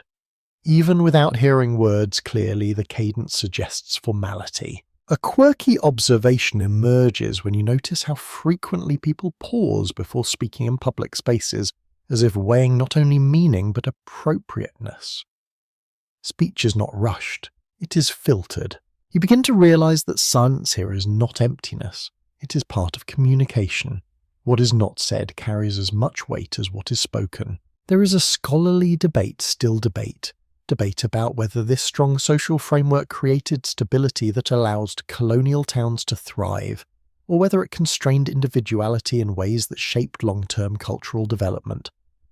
You can feel both arguments living inside the same streets without contradiction. As you continue forward, the influence of this structured social atmosphere remains present behind every movement, every pause, every carefully measured interaction. And ahead, the city continues unfolding under this quiet but persistent framework of shared expectation, where even ordinary life carries an invisible structure, shaping how everything fits together. The deeper you move into the city, the more it feels as though Boston is no longer arranged around streets alone, but around patterns of attention. Every corridor seems to guide not just movement, but awareness itself. You notice how your own pace begins to adjust without conscious effort, matching the subdued rhythm of those around you. The buildings here grow slightly taller in appearance, not through dramatic height, but through closeness. Upper floors extend outward, narrowing the space below and turning the street into a dim passage where daylight arrives in fragments. The result is a sense of enclosure that feels less like architecture and more like atmosphere. A widely accepted historical understanding in studies of early New England urban life is that increasing population density naturally pushed activities closer together, blending domestic, commercial, and civic functions into shared physical space. That blending is visible in how easily a single doorway might serve multiple roles depending on the time of day. You pass a structure where the lower level appears active with trade while the upper level suggests private living. The separation is implied rather than clearly defined. Voices drift through open shutters, mixing conversation with the sound of objects being moved or placed with care. A small observation that appears in several period descriptions notes that households often adjusted their daily routines to match the most active hours of their neighbours, creating overlapping cycles of noise and quiet that stabilise the flow of the street. That pattern is noticeable now in how activity rises and falls in waves rather than remaining constant. You continue forward and the scent of baking bread briefly emerges from a nearby interior space, followed by the sharper smell of wood smoke. These layers do not compete. They stack together, forming an olfactory map of labour and domestic life. A scholarly perspective that continues to generate discussion among historians concerns whether early urban communities in colonial New England developed a form of collective dependency that strengthened resilience, or whether it limited individual mobility by binding survival to tightly interwoven networks of obligation. In this setting, both interpretations feel present in the same breath of air. You pass a narrow threshold where a pair of adults exchange a brief conversation about timing and supply. Their words are minimal yet precise. Once the exchange is complete, each returns to their respective direction without hesitation. A curious detail often mentioned in archival accounts is that many residents developed an instinct for reading subtle changes in street activity, using shifts in foot traffic or door activity as informal indicators of what was happening within nearby households. You begin to recognize how easily such awareness could develop in a place this dense. Further along, you notice a group gathered around a small table positioned just outside a doorway. Items are placed and rearranged with quiet efficiency. No one appears to dominate the interaction. Instead, responsibility seems distributed through familiarity rather than instruction. A widely cited historical fact in economic studies of the period is that small-scale trade in colonial towns often relied heavily on trust built through repeated face-to-face interactions rather than formal contracts. That reliance on familiarity is evident in the ease with which exchanges occur here without visible negotiation. You observe how payment or exchange is handled quickly, often accompanied by brief acknowledgement rather than extended discussion. The focus is on continuation of activity rather than closure of interaction, a subtle and somewhat unusual observation from personal diaries of the era describes how individuals sometimes felt as though the street itself possessed memory, remembering patterns of behaviour and responding indirectly through social expectation. Standing here, that metaphor feels unexpectedly tangible. You continue deeper, and the soundscape shifts again. A distant hammering rhythm appears, then fades, replaced by quieter domestic hymns. A door opens and closes somewhere out of sight, punctuating the air with soft finality. A perspective frequently explored by cultural historians suggests that such tightly interwoven environments may have fostered heightened social sensitivity, where individuals became skilled at interpreting tone, gesture, and timing as essential forms of communication. That sensitivity is visible in the small pauses people take before entering or exiting shared space. You pass a narrow opening where sunlight briefly expands into a small pocket of brightness.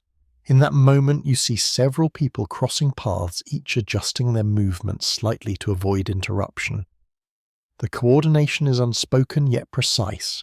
A quirky observation from contemporary records notes that even routine greetings sometimes varied depending on the perceived urgency of the other person, resulting in a fluid system of interaction that adapted constantly to context rather than fixed etiquette. You begin to feel how thoroughly this city relies on mutual adjustment. Nothing here moves in isolation. Every action appears shaped by proximity, by awareness of others, by an ongoing calibration of shared space. A major historical interpretation often discussed among scholars focuses on whether this level of social interdependence created a foundation for long-term civic stability, or whether it introduced subtle pressures that influence personal behavior beyond formal structures of authority.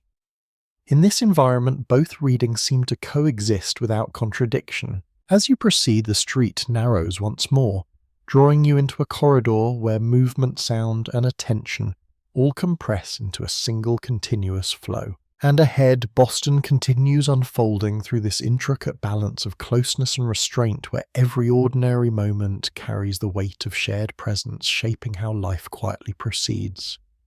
The deeper corridor of the city begins to feel less like a place you're passing through and more like a system you're entering.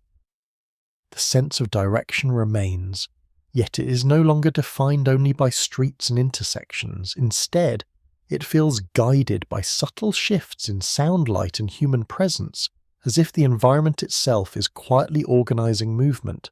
The air grows slightly cooler here, trapped between closely set wooden structures that limit the reach of sunlight.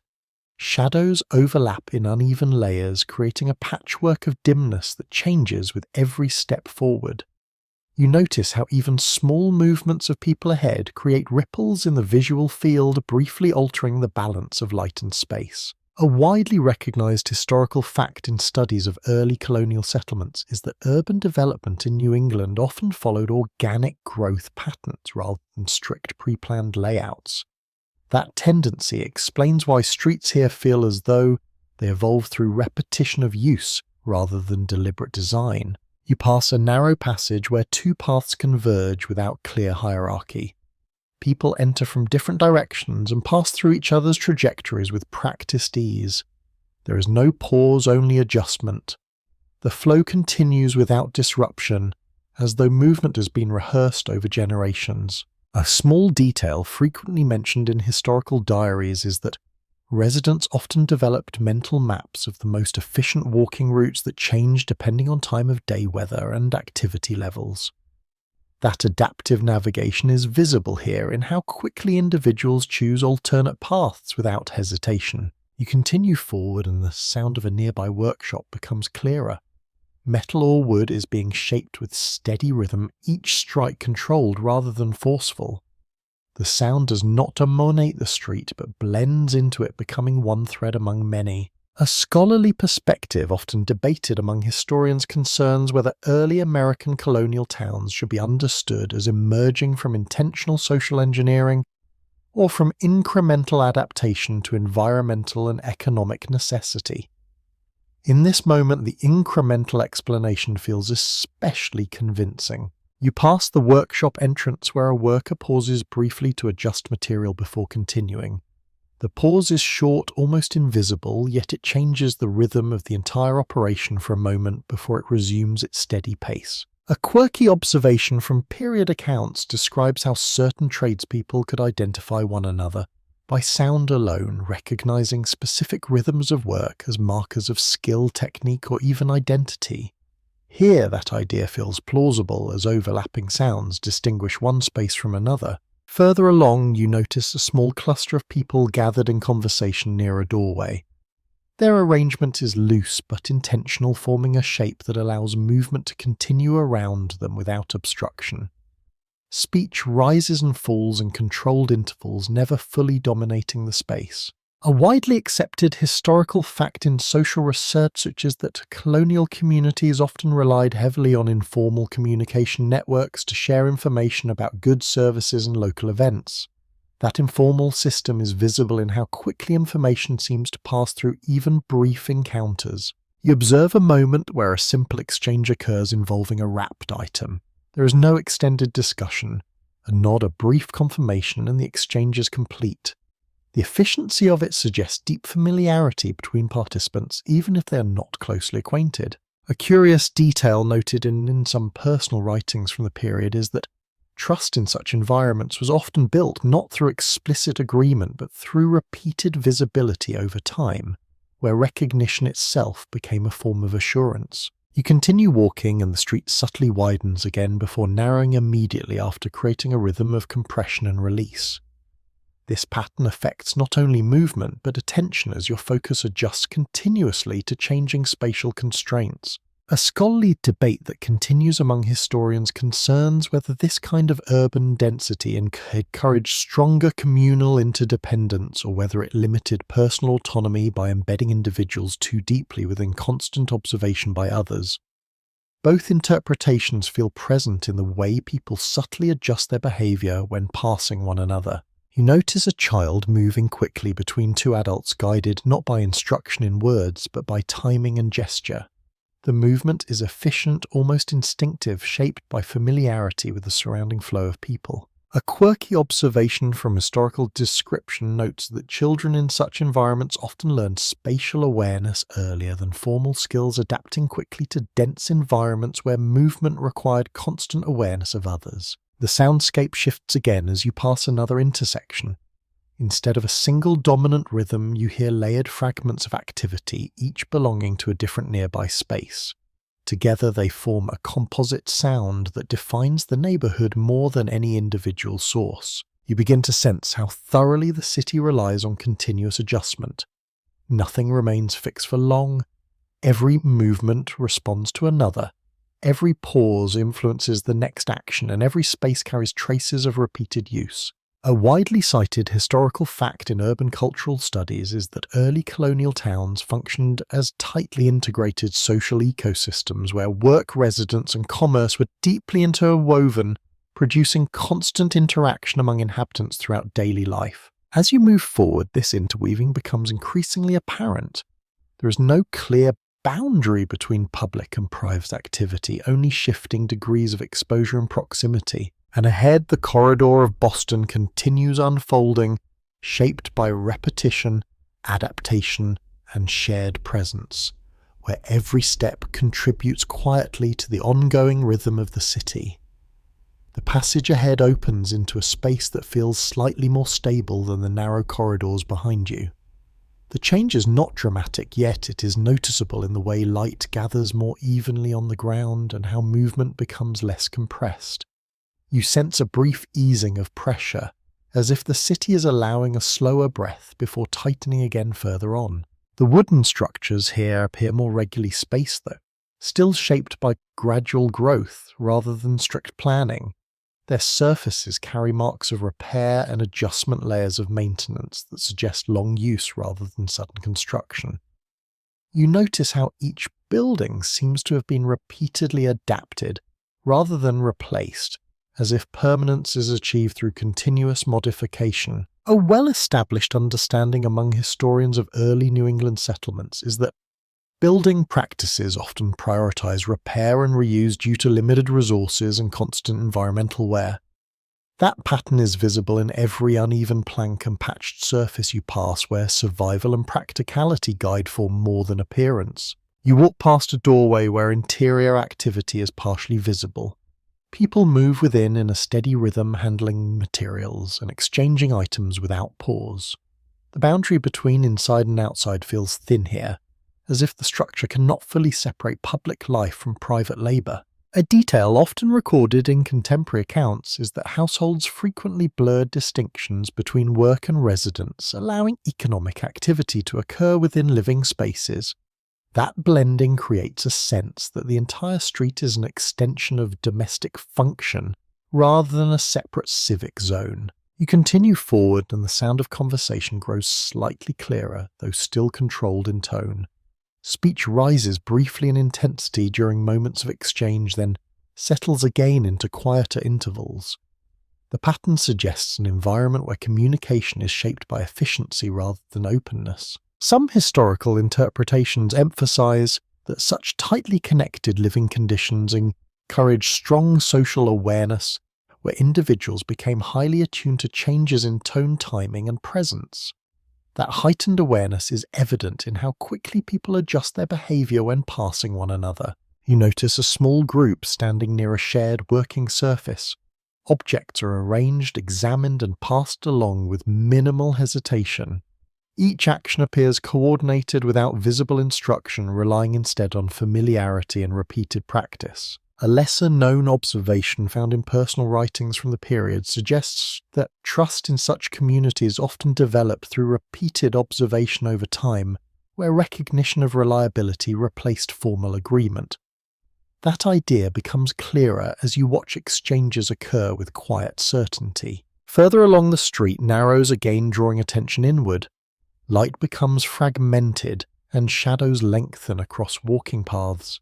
The effect is subtle but persistent, shaping how you orient yourself within the space. You pass a point where several small routes intersect. Movement here is continuous but carefully adjusted, with each person subtly altering pace or direction to avoid interruption. The coordination is nearly invisible, yet it prevents conflict entirely. Historical studies of early urban environments often highlight that such coordination emerged naturally in dense settlements where constant interaction required unspoken systems of adjustment. That system is not written anywhere, yet it governs every step taken in this area. A quiet moment occurs as you observe a brief exchange near a doorway. A single item changes hands, followed by a short acknowledgement. There is no elaboration, no delay, only completion of action and continuation of movement. You notice how frequently communication here relies on minimal expression. Meaning is carried through timing, proximity, and gesture as much as through spoken language. Even silence functions as part of interaction rather than absence of it. A recurring interpretation among cultural historians suggests that this environment may have fostered a form of social intelligence grounded in constant interpretation of subtle cues. That interpretation feels present in the way people read each other, without needing extended explanation. You proceed further and the soundscape becomes more layered again. Different activities overlap without merging, creating a complex background of small, distinct rhythms. Each sound seems to belong to a specific place, yet together they form a unified atmosphere. The density of activity gives the impression that nothing happens in isolation. Every action appears linked to another, either preceding or following it, forming a continuous chain of cause and response throughout the street. A historical perspective often discussed in urban studies notes that early colonial towns functioned as tightly interdependent systems where economic, domestic, and social activities were deeply intertwined. That interdependence is visible in the way space is shared without clear separation of function. You pass another threshold where the street briefly widens. For a moment, movement becomes less constrained and individuals adjust their pace accordingly. The change is short-lived, yet it provides a sense of temporary release before the corridor tightens again. A small detail noted in period descriptions is that residents often became highly sensitive to spatial shifts within their environment, adapting behavior instinctively to changes in density or flow. That sensitivity shapes how smoothly transitions occur here. As you continue forward, the sense of collective rhythm becomes more pronounced. Every movement seems to anticipate another, creating a flow that is both continuous and self-regulating. And ahead, the city continues unfolding through this intricate balance of an adaptation where space, sound, and presence remain in constant negotiation, shaping each moment as it passes. The corridor ahead gradually loosens into a more varied arrangement of space. The tight compression of earlier streets begins to break into uneven pockets of openness, though nothing here feels fully open in the modern sense.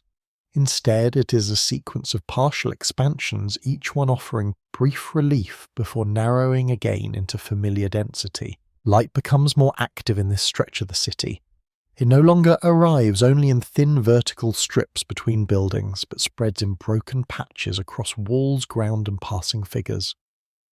The shifting illumination gives movement a more visible presence, as if every step leaves a faint imprint in brightness and shadow. A widely accepted historical fact in studies of early colonial urban development is that transitional zones between residential and working areas often formed organically, creating mixed spaces where no single function dominated. That blending is evident here, where domestic life trade activity and shared circulation overlap without clear boundaries. You pass a doorway where interior sounds spill outward in irregular bursts. The rhythm suggests ongoing work, though the exact nature is partially obscured. What is clear is the continuity of effort, a steady presence of activity that does not pause for external observation. A detail frequently noted in period accounts is that many early settlements lacked strict separation between public and private auditory space, meaning that sound itself became a shared environmental element. That shared soundscape is present now in every overlapping layer you hear. You continue forward, and the movement of people becomes slightly less uniform. Instead of a single dominant flow, there are now multiple smaller streams crossing and rejoining. Each stream maintains its own rhythm while still adapting to others. Some historical interpretations suggest that this kind of spatial complexity encouraged a heightened form of situational awareness among inhabitants, where navigation required constant reading of both physical space and social cues. That interpretive skill feels embedded in how smoothly people avoid interruption. A small interaction occurs near a low wooden platform. Two individuals coordinate briefly around a task, exchanging items and adjusting position without verbal explanation. The entire exchange lasts only moments, yet it is precise and complete. A curious observation drawn from early written records describes how many everyday exchanges in such environments relied on familiarity built through repeated proximity rather than formal introduction. Recognition was often incremental, shaped by the repeated encounters over time.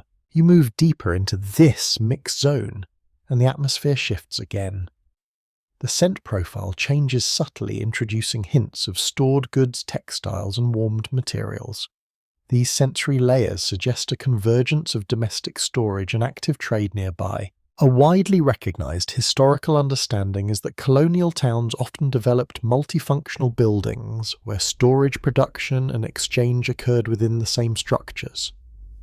That multifunctionality is evident in how activity seems to radiate from multiple levels of the same building. You pass a structure where upper windows are partially open, allowing glimpses of movement inside. The activity is indistinct but continuous, reinforcing the impression of layered labor occurring simultaneously in different vertical spaces. A scholarly perspective that continues to be discussed among historians concerns whether such tightly integrated environments fostered stronger communal resilience, or whether they limited individual separation between roles, binding identity too closely to place and function. In this moment, both interpretations seem plausible. You notice how people here adjust not only to one another but also to shifting spatial cues. A slight widening of space leads to slower movement, while narrowing immediately restores tighter coordination. The response is almost instinctive. A small detail found in period descriptions notes that inhabitants often developed an intuitive sense of spacing, allowing them to judge distance and timing in crowded environments with high accuracy. That intuition is visible in every passing interaction. You continue forward and the street briefly opens into a modest junction. The change feels almost like a pause in the city's internal rhythm, though it is only momentary. People move through it efficiently, as if aware that lingering is not expected. A widely cited historical fact in urban studies is that early settlements often relied on such junctions as functional redistribution points for movement rather than social gathering spaces. That function is reflected in how quickly the space is traversed. A subtle observation appears as you notice how conversations here rarely extend across distance. Speech is directed, closely contained within small social circles, then released back into movement without continuation. You proceed onward, and the density increases again, though in a more layered form than before. Activity is not simply crowded, but stratified, occurring at different depths within buildings and along the streets simultaneously. A recurring interpretation among cultural historians suggests that such environments produced a form of distributed awareness where individuals constantly balance personal activity with awareness of surrounding systems. That balance shapes every motion you observe. As you walk, the city continues to unfold in alternating phases of compression and release, each one subtly altering how space is experienced and used. And ahead, Boston continues extending through this rhythm of layered life and continuous adjustment, where every movement participates in a larger ongoing structure that remains quietly in motion. The path ahead begins to shift once more, not through any sudden change in architecture, but through a gradual alteration in how space feels occupied. The density remains, yet it loosens in unexpected ways, creating brief pockets where movement is less constrained and perception can expand slightly outward before tightening again. Buildings here show more variation in alignment. Some tilt subtly forward, others recede, creating an uneven rhythm along the street edge. This lack of uniformity produces a visual texture that feels accumulated rather than designed, as if each structure has negotiated its position with its neighbours over time. A widely accepted historical fact in studies of early colonial settlement growth is that many urban forms develop through incremental adjustment rather than centralised planning, resulting in irregular street patterns that reflect long-term occupation. That gradual evolution is visible in every uneven line of the street you walk through. You pass a structure where activity spills outward through an open threshold. Inside, figures move with steady coordination, handling materials that appear to be part of ongoing production or preparation. The boundary between interior and exterior feels especially thin here, as if the building cannot fully contain its own function. A small observation frequently recorded in historical accounts is that in densely settled towns, buildings often acted as extensions of street life rather than isolated interiors, allowing work and exchange to remain partially visible from the outside. That openness shapes how you experience each passing doorway. You continue forward and the soundscape becomes more intricate again. Instead of a single dominant rhythm, there are overlapping cycles of motion, each with its own timing. Some are sharp and repetitive, others softer and more irregular, yet all contribute to a shared background continuity. A perspective often discussed among historians is that early urban communities developed complex systems of informal coordination that allowed multiple activities to coexist within limited space. That coordination is not explicitly visible, but it governs how smoothly everything proceeds. You notice a brief interaction near a corner where two individuals align their movements to avoid interruption. There is a moment of near collision resolved instantly through slight adjustments in pace and direction.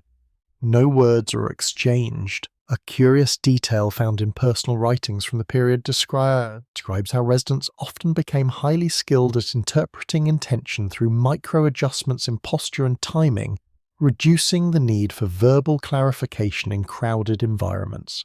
That skill is evident in every passing encounter. You move further along the street and the air carries a more varied mixture of scents. Traces of stored grain, damp wood, and heated materials blend together, forming an atmospheric layer that suggests multiple forms of activity occurring within close proximity. A widely recognized historical understanding is that early colonial towns frequently integrated production, storage, and domestic life within the same physical spaces, creating environments where economic and household functions overlapped continuously. That integration is reflected in the way activity appears distributed across both street and interior. You pass a building where upper openings reveal faint movement inside. The activity is not clearly identifiable, yet it is continuous enough to suggest sustained labour or preparation. The structure feels active across multiple levels at once. A scholarly debate still present among historians concerns whether this level of spatial and functional integration fostered stronger community resilience, or whether it reduced separation between roles in ways that shaped identity too tightly around place and occupation. In this moment, both interpretations seem equally plausible. You continue forward and the street briefly widens again. Movement becomes slightly more relaxed, though still coordinated. People adjust their pace naturally to the increased space, as if responding to an unspoken change in environmental conditions. A small observation often noted in period descriptions is that inhabitants of densely populated settlements developed an acute sensitivity to spatial transitions, allowing them to adapt fluidly to changes in crowding and flow without conscious deliberation. You pass a small cluster of individuals engaged in a short exchange. The interaction is efficient and contained, ending as quickly as it begins. Each participant resumes movement without delay, folding the exchange back into the broader rhythm of the street. A widely cited historical fact in urban economic studies is that trust in early colonial marketplaces was frequently reinforced through repeated visibility and routine interaction rather than formal documentation. That pattern is visible in the ease of exchanges you observe here. You notice how sound behaves differently in this section of the city. Instead of lingering, it seems to fragment, quickly absorbed into surrounding activity and replaced by new overlapping cues. The result is a constantly shifting acoustic field. A quirky observation drawn from period commentary suggests that residents often described their environment in terms of movement patterns rather than static geography, emphasizing flow timing and repetition as primary features of place. You proceed onward, and the street begins to narrow a year, drawing attention inward. The sense of compression returns, gradually reshaping how you orient yourself within the space. A recurring interpretation among cultural historians suggests that such environments cultivated a form of distributed awareness where individuals continuously balance personal tasks with constant sensitivity to surrounding activity. That balance remains visible in every movement you observe. As you continue forward, the city maintains its layered rhythm of adjustment and continuity, where every space is shaped by repeated use, and every interaction contributes quietly to the ongoing structure of daily life. The street ahead begins to feel less like a continuous corridor and more like a sequence of shifting thresholds. Each small change in width or light marks a subtle transition in how the city organizes itself around movement. You no longer experience it as a single unified flow, but as a chain of overlapping spaces, each with its own rhythm and tone. The wooden structures here appear slightly older in character, their surfaces worn smoother by long exposure and repeated contact. Some planks are darkened with age, while others show fresh repairs that stand out against the weathered background. The result is a layered visual history embedded directly into the buildings themselves. A widely accepted historical fact in studies of early New England urban development is that continuous maintenance and incremental repair were essential to sustaining structures in dense settlements, especially given environmental stress and limited material supply. That long process of adaptation is visible in every uneven surface you pass. You move past a building where activity is partially visible through an open lower section. Inside, people work in close proximity, their movements coordinated around shared tasks. There is no clear separation between observer and participant here, as the interior feels fully connected to the street outside. A small observation frequently noted in historical accounts is that in early colonial towns, architectural openness often allowed public visibility into aspects of labour and production, creating environments where work was naturally integrated into daily street life. You continue forward and the soundscape shifts again. The layered noise of multiple activities blends into a dense but organised background. Certain sounds rise briefly into clarity before dissolving back into the collective texture of the street. A perspective often discussed among historians is that such environments required a high degree of informal synchronization among residents, where timing and awareness of others helped prevent disruption in tightly shared spaces. That synchronization is evident in how smoothly movement continues around you. You notice a brief interaction near a doorway. Two individuals exchange a small object with minimal conversation.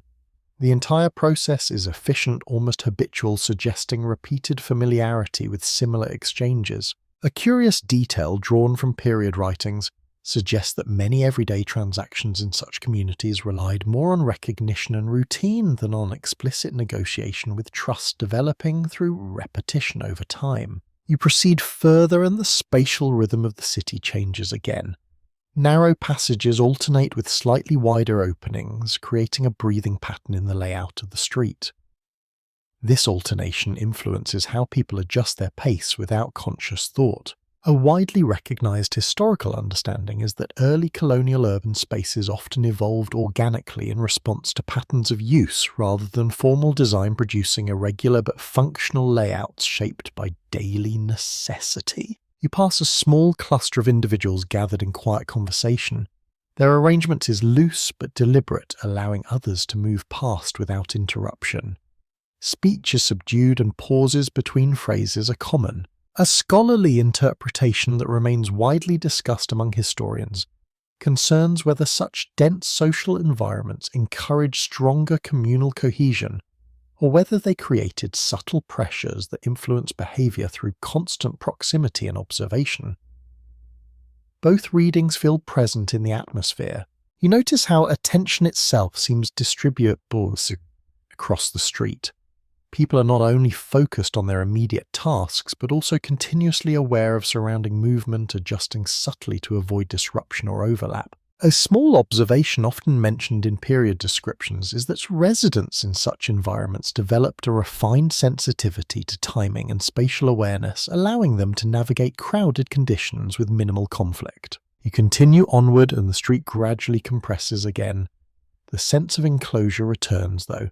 Now it feels less abrupt than before, more like a familiar rhythm the city repeats in varying forms. A widely cited historical fact in urban cultural studies is that early settlements often produced layered zones of activity where residential, commercial, and productive functions were interwoven rather than separated, creating continuous interaction throughout the day. You pass another threshold where movement briefly slows, then resumes its steady flow. The adjustment is subtle, yet it affects everyone in the space simultaneously, as if guided by an unspoken shared understanding. A quirky observation from historical commentary notes that individuals in such environments often learn to interpret micro-changes in pace as signals of environmental or social adjustment, reducing the need for explicit communication. You move deeper still, and the city continues to unfold as a tightly woven network of motion, sound, and proximity. Every action appears linked to another, forming an ongoing system that sustains itself through repetition and adaptation. As you proceed, Boston maintains its intricate balance of closeness and flow, where each space is shaped not only by structure but by the continuous presence of those who move through it. The corridor you enter now feels noticeably older in tone, as though time itself has accumulated more heavily here. Surfaces are more uneven edges, less predictable, and the sense of repetition in construction becomes stronger. Nothing appears newly arranged. Instead, everything seems repeatedly adjusted, shaped by countless small interventions over time. Light is thinner in this stretch. It arrives in broken fragments that shift quickly as people pass, creating brief flickers across walls and ground. The effect is subtle but constant, making the environment feel as though it is always slightly in motion, even when the crowd slows. A widely accepted historical fact in studies of early colonial settlement patterns is that older urban cores often retained the most irregular layouts because they represented the earliest phases of organic growth. That accumulation of time and adjustment is visible in the unpredictable angles of the street you are now moving through. You pass a structure where the lower levels partially open to the street. Inside figures move with practiced familiarity, handling tasks that appear routine and continuous. There is no sense of beginning or ending, only ongoing activity that blends into the surrounding environment.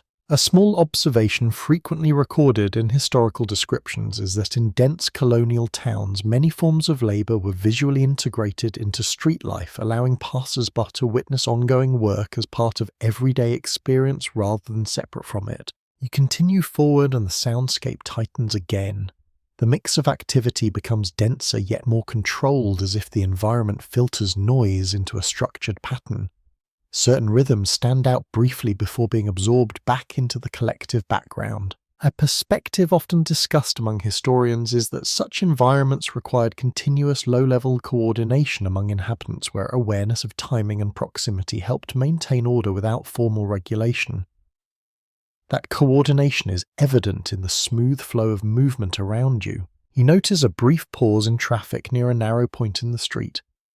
People adjust their position slightly, allowing passage without verbal instruction. The adjustment happens almost instantly, then movement resumes as if uninterrupted. A curious detail drawn from period accounts suggests that residents often developed an instinctive understanding of spatial etiquette, where movement patterns were shaped by repeated exposure rather than explicit instruction. You proceed further and the street subtly shifts, again in character. The density remains, but the arrangement of activity becomes more layered, with some movement occurring close to the ground, while other activity is visible at higher levels within buildings. A widely recognized historical understanding is that colonial urban environments frequently utilized vertical layering within structures, allowing multiple functions to coexist in limited horizontal space. That layering is visible in how activity appears distributed across different heights. You pass a doorway where conversation briefly spills outward. The tone is measured and contained, suggesting familiarity among participants. The exchange is short, then quickly absorbed back into interior space. A small observation often noted in historical writings is that communication in such environments tended to be concise, shaped by the need to accommodate constant movement and shared space. You continue forward and the spatial rhythm shifts again. Narrow passages alternate with small expansions, producing a pattern of compression and release that influences how attention moves through the environment. A scholarly interpretation that remains widely discussed among historians concerns whether this type of urban structure fostered heightened social awareness, or whether it created subtle pressures that shape behavior through continuous proximity. Both interpretations feel embedded in the atmosphere. You notice how people rarely move without adjusting to others. Even small shifts in direction or pace are mirrored by subtle responses nearby, maintaining continuous alignment within the shared space. A widely cited historical fact in urban studies is that early settlements often depended on informal systems of mutual adjustment, where coordination emerged through repetition and familiarity rather than formal rules. You continue onward and the environment grows slightly more enclosed again. The change is gradual but perceptible in the narrowing of sightlines and the increased closeness of surrounding structures. A quirky observation from period descriptions notes that residents in such tightly built environments often became highly sensitive to changes in sound and movement, allowing them to interpret activity beyond direct visibility. As you move deeper, the city feels increasingly interconnected, as though each space is not separate but part of a continuous fabric of activity and awareness. And ahead, Boston continues unfolding through this dense and adaptive structure where movement, labor, and presence remain inseparably linked within the rhythm of daily life. The passage ahead begins to feel more enclosed again, but in a different way than before. It is not simply narrowness that defines the space, but the sense that the street has become more deeply embedded within surrounding structures. Walls seem closer not only horizontally, but also in how they visually layer over one another, creating a compressed depth that draws your attention inward. The surfaces around you are marked by long use. Wood shows variations in tone where repairs have been made at different times, and stone foundations carry faint irregularities shaped by repeated pressure and weather. Nothing here appears static. Everything suggests gradual transformation rather than fixed design. A widely accepted historical fact in the studies of early colonial urban development is that older districts and growing settlements often reveal multiple architectural phases within a single structure, reflecting cycles of repair, expansion, and adaptation over time. That layered construction is visible in nearly every building you pass. You move past a structure where activity is partially visible through open gaps along its lower level.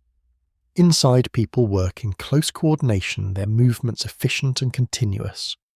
The rhythm of their labour feels embedded in the space itself, as though the building supports not only their actions but also their timing. A small observation frequently recorded in historical accounts is that in densely populated colonial towns, workspaces were often integrated directly into living and circulation areas, producing environments where labour and daily life overlapped without clear boundaries. You continue forward and the soundscape becomes denser again. It is not louder in a simple sense, but more compressed, as if multiple layers of activity are occupying the same auditory space. Some sounds emerge briefly before dissolving into the background continuity. A perspective often discussed among historians is that such environments required inhabitants to maintain constant awareness of surrounding activity, creating a form of shared spatial intelligence that allowed dense urban life to function smoothly without formalized control systems. You notice a brief interaction near a narrow section of the street. Movement slows for a moment as the individuals adjust their paths, then resumes seamlessly once the passage is clear. There is no disruption, only adaptation. A curious detail drawn from period writings suggests that residents often became highly skilled at interpreting movement cues, allowing them to navigate crowded conditions through subtle observation rather than explicit communication. You proceed further and the arrangement of space begins to show more vertical layering. Activity is not confined to street level alone, but appears distributed across different heights within buildings. Windows' upper openings and partially visible interiors all contribute to a sense of simultaneous action occurring at multiple levels. A widely recognized historical understanding is that colonial urban environments frequently utilized vertical space intensively due to limited ground area, resulting in multifunctional buildings where different floors served distinct but interconnected purposes. You pass a doorway where a brief exchange occurs. The interaction is quick and contained, consisting of minimal speech and a short exchange of goods or information. Once complete, both parties return immediately to their respective movement paths. A small observation often noted in historical descriptions is that communication in such environments tended to be highly efficient, shaped by the need to accommodate continuous motion and shared spatial constraints. You continue forward and the street rhythm shifts once more. Narrow sections alternate with slightly wider openings, creating a repeating pattern that influences how people adjust their pace and attention. A scholarly interpretation that remains widely discussed among historians is concerns whether such spatial patterns encourage stronger communal awareness, or whether they created subtle forms of behavioral pressure through constant proximity. Both interpretations appear to coexist within the same environment. You notice how movement here is rarely isolated. Each person's trajectory is shaped by others nearby, resulting in a continuous process of adjustment that maintains flow without visible coordination. A widely cited historical fact in urban studies is that early settlements often relied on informal systems of mutual adaptation where repeated interaction produced predictable behavioral patterns without formal regulation. You continue deeper, and the sense of enclosure increases slightly. The street feels more internalized, as if it is part of a larger structure rather than an open network of paths.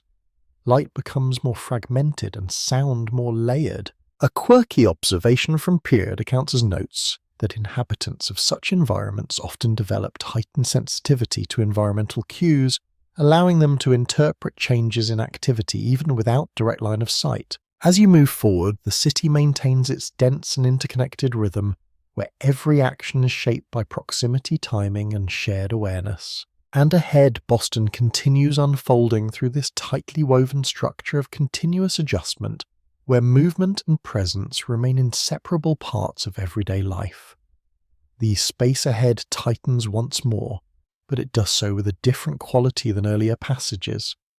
The narrowing now feels deliberate in effect, as if the city is guiding attention inward rather than simply restricting movement.